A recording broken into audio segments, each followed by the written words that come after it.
Next up, we were going to have Lisa Gabbard, but we're going to have Beth Workman fill in for her. I'm going to let everyone just take a few minutes to stretch, and then we'll get started in here about 3 minutes, 1 till noon, if that works for y'all. All right. I realized I left the breakout, so get your stretch on.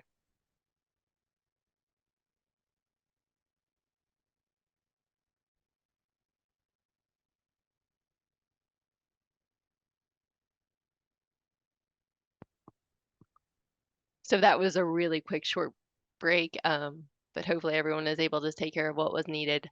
Beth, we're going to wait and let Beth get squared away, and then I'll make some introductions as we're getting back to our desk.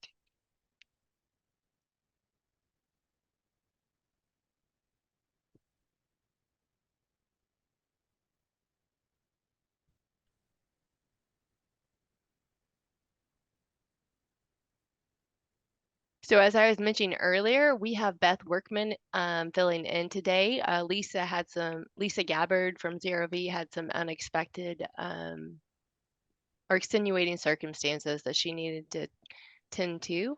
So we're happy to have Beth here to talk with us. Beth has nearly 15 years of experience working in the domestic violence field. She started her career providing financial advocacy for survivors of domestic violence, and now she works to ensure program compliance. Beth Workman is invested in eradicating violence and oppression and strives to empower folks and to build in a thriving society. We're going to welcome Beth, and she's going to talk to us about Kentucky United Against Violence, an introduction to ZeroV services. And I'll pass it on to you, Beth. Thank you. Excellent. Thank you so much for the great introduction, Ashley. Can you all hear me and see the screen? Okay, I see. Thumbs up. Thank you so much. So again, my name is Beth Workman. I work at ZeroV. We are formerly the Kentucky Coalition Against Domestic Violence, and we have been ZeroV for about a year now. The name change and brand change were really a nod to, like I said in my bio, eradicating violence and oppression, not just specifically domestic violence, though we are still the Domestic Violence Coalition in Kentucky. So just a little bit about us. Our mission is to abolish the social conditions and systems that spark, enable, and amplify intimate partner violence, and to create communities where all Kentuckians can live and thrive in safety and peace. We are the Domestic Violence Coalition.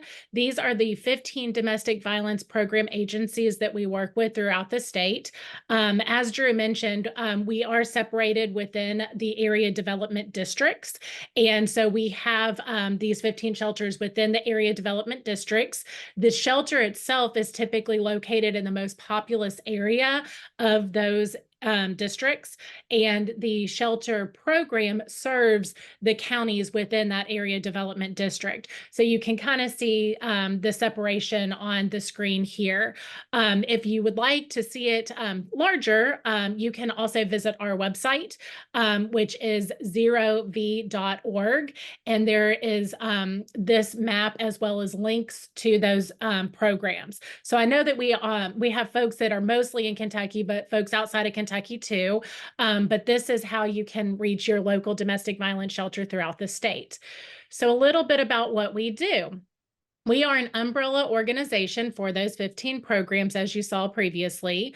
It really is just that we are kind of like the administrative arm of these, like doing work and providing support and advocacy for those 15 programs. So we don't do a lot of direct service with survivors. We do the indirect service, and we support the folks that actually provide the direct service. So we are also a financial management pass-through entity, which means that we receive federal state funding that's packaged together, and it comes through ZeroV, and then we administer that to those 15 domestic violence programs. As such, we also provide monitoring and training and technical assistance to those programs to ensure compliance with the federal and state funding. We also do project management. The shop and share, you all, if you were at a Kroger or a grocery location the Saturday before the Super Bowl, you may have seen the shop and share program that we administer, which is really exciting. It is an initiative where folks can go shopping and actually donate items that are needed for the shelters. And those shelters get those items that you went shopping for and donated at the Kroger or I believe Food Lions throughout the state. We also administer the Speak My Name project, which is it's an initiative that we release every time in October at the DVAM, which is the Domestic Violence Awareness Month, where we recognize and respect and remember the folks who have passed away due to domestic violence in the state of Kentucky.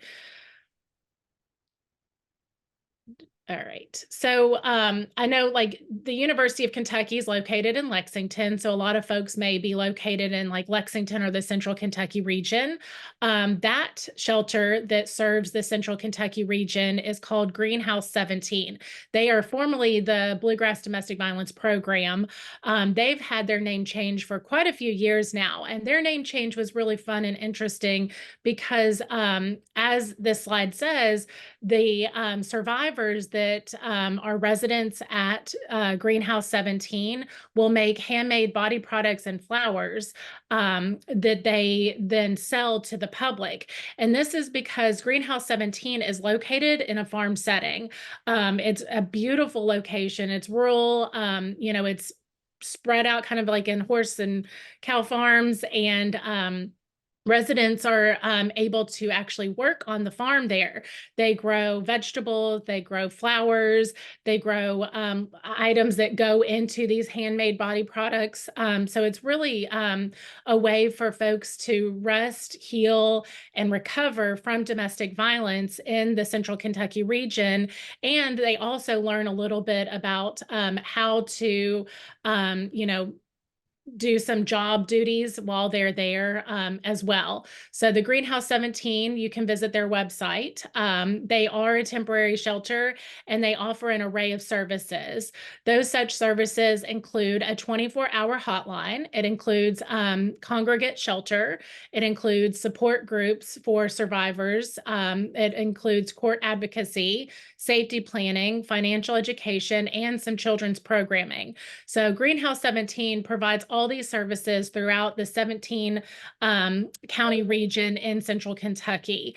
And they're able to also provide services for genders of all ages. They provide transitional housing. It's really neat. Their transitional housing is actually located on the same property that the emergency shelter is located on too.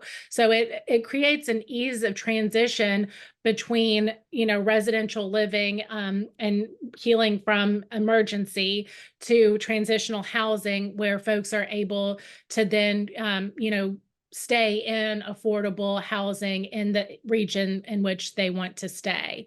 It also provides educational programs. There is an animal program where folks can bring their animals to shelter with them, so that when folks are leaving a domestic violence relationship, a lot of times folks will say that they stay in those relationships because of children and or pets. And so this program allows folks to bring their pets into the shelter with them so they can all heal together. And children are also invited too. Outreach, the Greenhouse 17 provides outreach to all 17 counties, as I mentioned before. Greenhouse 17 also runs a safe visitation and exchange program, which is really neat and interesting. And I really encourage you all to look at that program on the Greenhouse 17 website, because it is a way for parents with shared children to meet safely and exchange those children with supervised exchanges. So it is a really cool program because the children then get to stay with their parent and in a safe location with folks there with them through these exchanges. Again, like Greenhouse 17, they meet an array of needs, and they're located here in the Central Kentucky region. Apologize, my slides are a little slow transitioning.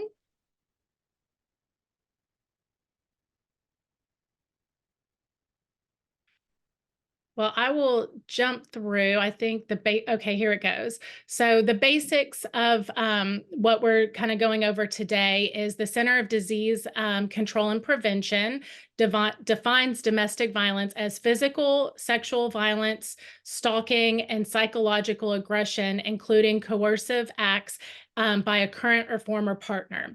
Now, what really separates domestic violence from any form of violence is domestic violence is a pattern of behaviors used to gain or maintain power and control over an intimate partner.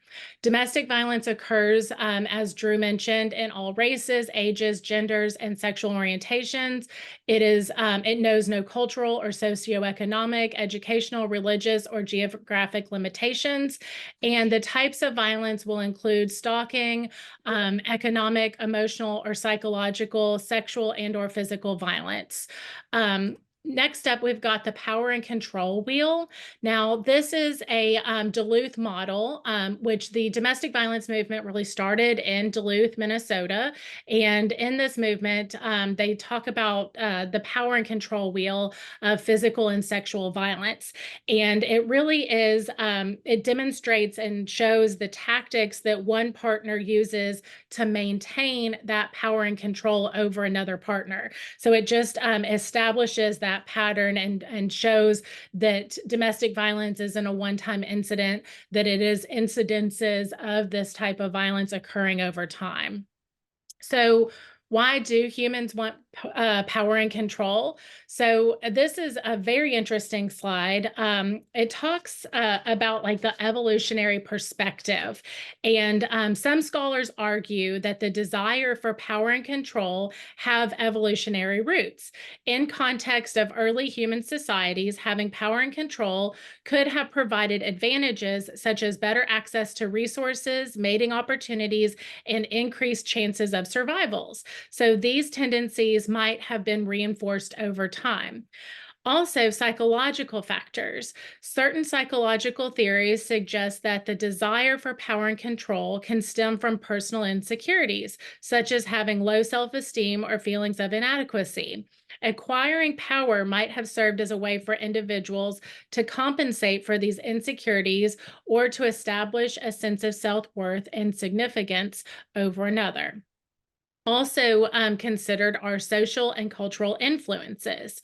Societal norms, cultural values, and the environment in which an individual grows can significantly shape their desire for power and control. In some cultures, hierarchies and power differentials are deeply ingrained, leading individuals to aspire to positions of authority and control.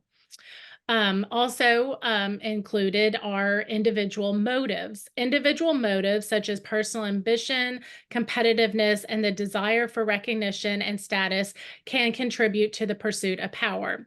Some individuals may feel driven to assert control over others to achieve personal or professional goals, obtaining social recognition, or fulfill their ambitions. Finally, social learning and experiences, such as past experiences, particularly during childhood, which we talk about ACEs, can significantly impact an individual's desire for power. Experiences of being dominated or witnessing power dynamics within families, schools, or communities can influence an individual's perspective of power and shape their motives to acquire it themselves. Now, this does not guarantee that domestic violence is going to happen, but it kind of gives you an overall scope of the reasons why domestic violence and power and control happen in relationships and how its influences can affect the community. And also, I love how this kind of ties everything that we've talked about together, and that community really does make a difference in being able to combat domestic violence. So there are various reasons for why people may leave and or stay in a violent relationship. And it's kind of interesting because you're going to see that staying versus leaving can be, the fears can be the same. So we ask sometimes, why do folks stay in violent relationships? Why don't they leave? Well, we understand that there are dangers in staying in that relationship, and there's dangers in leaving that relationship. Statistics show that it's actually one of the most dangerous times in a domestic violence relationship when the partner that's being controlled tries to leave. So when you look at the dangers in staying, those include isolation, stalking, harm to the children, shame, fear, legal ramifications, and further injury and death. So what are the dangers in leaving? Well, they kind of mirror the dangers in staying: isolation, stalking, harm to children, shame, fear, legal ramifications, further injury, and death. So you can kind of see that, you know, when you're in a violent relationship, you experience all of these factors, and that limits your ability to leave a relationship, but that also increases your dangers of staying in that relationship. So Drew actually went over a majority of these statistics, but this is why we do what we do. Is we're out here helping survivors of domestic violence, thrive in safe communities. So that's why the prevention work is so important to what we do, is because not only are we working directly with survivors who have experienced domestic violence, but we're trying to prevent those instances of domestic violence from happening within an individual's life, but also building that foundation in the community through bystander intervention. Some of our work that we do here at ZeroV, we, in the fiscal year of 2023, housed 366 survivors and their children. We conducted 58 trainings. We provided over 1,000 instances of technical assistance. We have participated over 423 meetings with partner organizations, and that's, key to the work that we do, these partner organizations, because as Danielle said, it takes a town. And it really does. It takes the community to understand the effects of domestic violence on an individual and how that impacts the community to really change and shift that dynamic. We also have garnered over 47,000 social network impressions. And that is key to the work that we do, because we are really trying to get out there in the community and show them the work that we do is really integral in healing people's lives and creating thriving communities. We also have provided over 23,000 adult services, and that includes 734 of their children have received supportive services in their communities. And that's overall, that's not just emergency shelter, but that's court advocacy, that's, support groups, that we even provide transitional and housing assistance. So it's a little bit of everything that we do in the community to really holistically serve survivors of domestic violence. We did shelter almost 2,000 survivors and 1,189 of their children in emergency shelter throughout the fiscal year of 2023. We also, our programs responded to over 22,000 crisis calls, which each of the programs have their own crisis call line that folks can call in when they're experiencing domestic violence. And we have trained advocates that are able to respond to those crisis calls. I do want to point out that there is a difference in the number of crisis calls that we receive and the number of folks receiving services. And that's because not everybody, one, needs emergency shelter, and not everybody needs holistic services at the time of their call. Some people just need a resource or a connection to the community. And that's what our trained advocates do, is not only do they serve survivors in an emergency situation, but they help make those connections in the community so folks can receive services that aren't typically offered at our domestic violence programs, such as mental health services or recovery-oriented services. We also provide individual and group counseling for adults and children, which is very key. And we provide transportation services as well as legal advocacy services to survivors of domestic violence. So, you may ask about abuse and the difference between, this evolutionary perspective that we talked about, and how that just because people have an evolutionary tendency to want to have power and control, it does not necessarily make them a person who causes harm or make them a person that has been a victim of harm. And so we really look at abuse as a choice. Abuse is a learned behavior. It's sometimes witnessed within the family. It's learned from friends, popular culture, or structural inadequacies in society. No matter where these behaviors are developed, those who commit abusive acts choose to do so, and they could choose not to do so. So, it's not just that, somebody is upset or has anger management issues. It really has to do with the fact that they are actively making a choice to harm another person. While outside factors can escalate abuse, it's important to recognize that these issues do not always cause domestic violence. So, a little bit about adverse childhood experiences and domestic violence. Experiencing violence, abuse, or neglect, or witnessing violence in the home are both potentially traumatic events that can cause adverse childhood experiences. ACEs are associated with an increased likelihood of domestic violence in adulthood, and ACEs often lead to depression, anxiety, and those factors are potential mediating factors linking ACEs and intimate partner violence. One study found such disorders in adolescents predicted partner violence in early adulthood.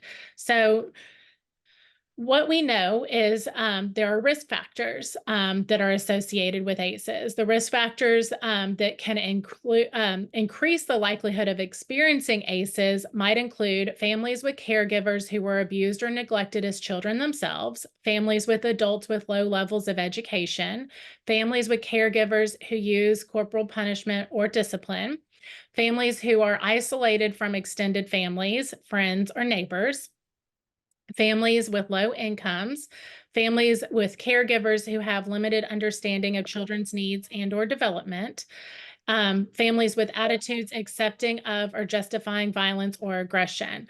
So these are some of the risk factors that could potentially cause ACEs, which could potentially cause instances of domestic violence in adulthood. We also know that there are protective factors. So now that we know the bad, we know that these can be prevented, as we've discussed throughout this entire training. So families who create safe, stable, and nurturing relationships, meaning that children have consistent family life where they are taken care of, are more likely to be safe, feel safe and supportive. Families where caregivers have steady employment, families with strong societal support networks, families where caregivers engage in consistent enforcement of rules, families where caregivers work through conflict peacefully and help children work through their problems themselves. So these are some protective factors that can help create, positive environments, which can reduce the instances of domestic violence in adulthood. And these protective factors link back to the prevention, in that we want to be able to create a thriving society so that families are able to give children what they need in adolescence.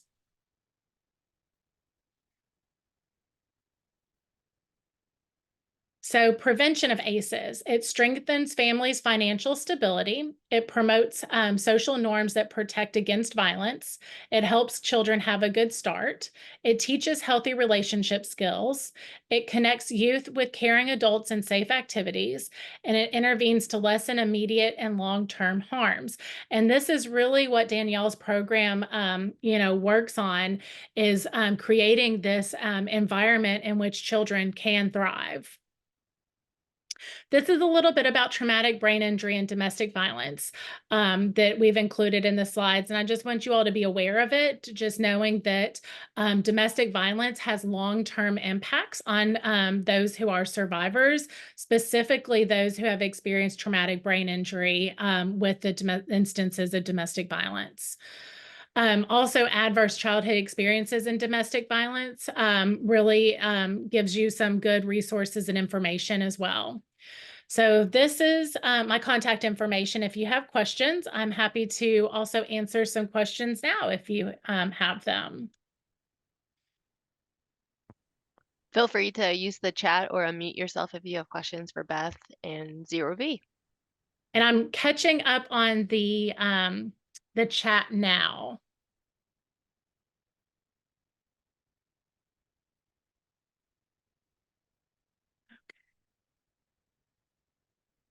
Yeah, thank you. And thank you all. If you have questions later, I will put my email address in the chat. So you are welcome to reach out to me after this webinar has concluded.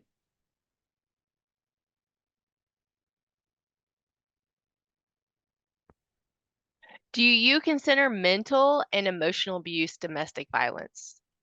Oh, absolutely. That's a great question. Domestic violence can occur in many different ways. There's the obviousness of the physical violence, but there's also factors that are built in. And really, it's about showing that there is an established pattern of that control. So if somebody is trying to like mentally control somebody, that is also a piece of domestic violence.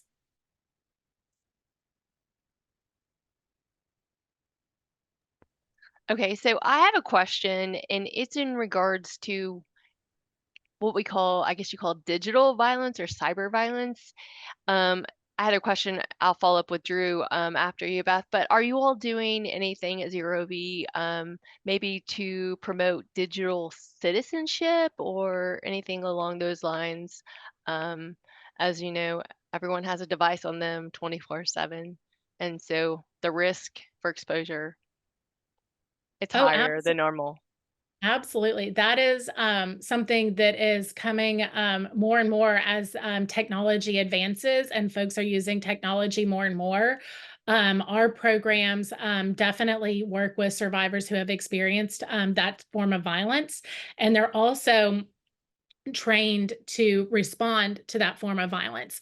So one of the things that we do is on our websites, like we understand that folks can have devices that are being tracked. So if a survivor searches for a domestic violence shelter and they click on the program's website, there is an easy exit out of that website that a survivor can click that can kind of erase that history of looking for the shelter that provides those services. So that's one in which folks are responding to technology violence.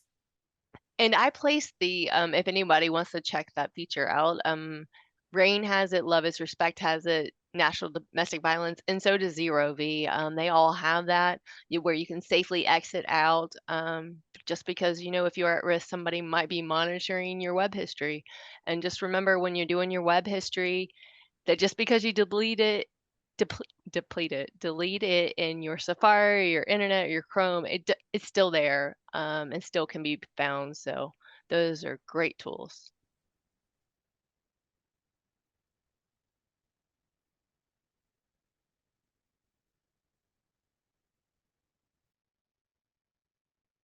So Beth, elder abuse. Do you all do anything with that? That is a form of domestic violence. Is Zero V work or any of your shelters working Is to do any measures there? we do.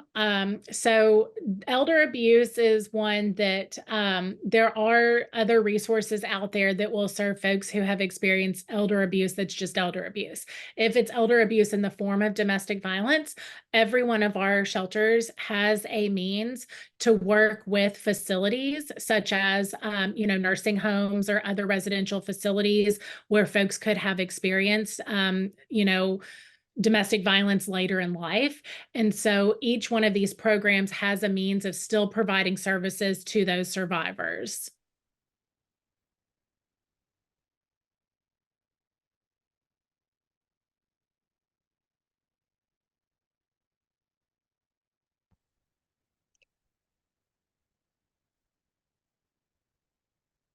Are there any other questions for Beth at this time?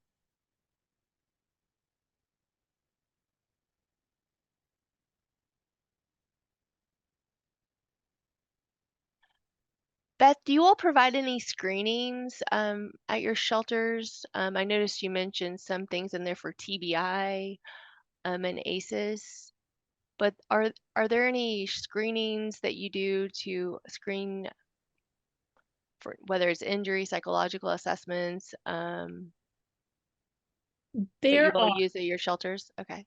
Yes, each of the shelters has an intake process, whether that's an intake process for residential living or for outreach services.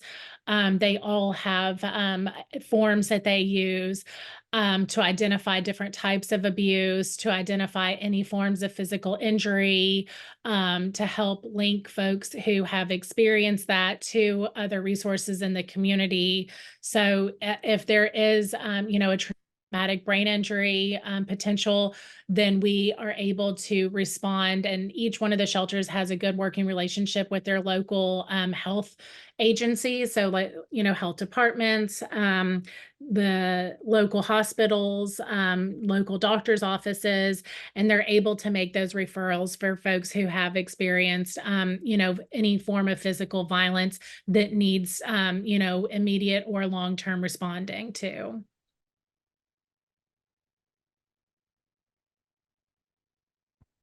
Okay, and then one more question. Our state is rural and urban, but there are some rural areas.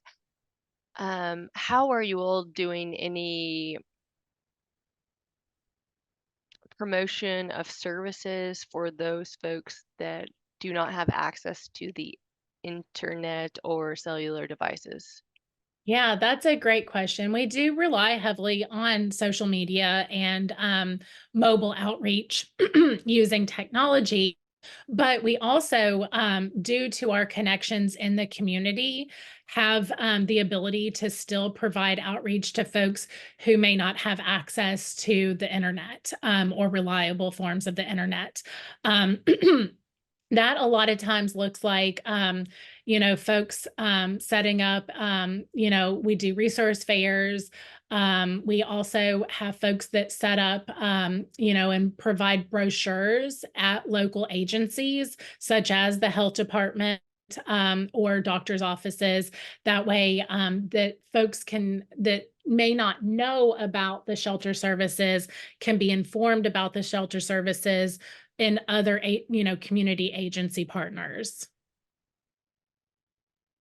And that brings up the faith communities. Do you all partner with any of the faith communities, faith and religious communities? Oh, absolutely. Yes. Our local shelters are involved with the faith-based communities in their region and areas. Some may have stronger partnerships than others, but they make sure that their presence is still there and that that community partnership is still open, to having to working together. Thank you, Beth.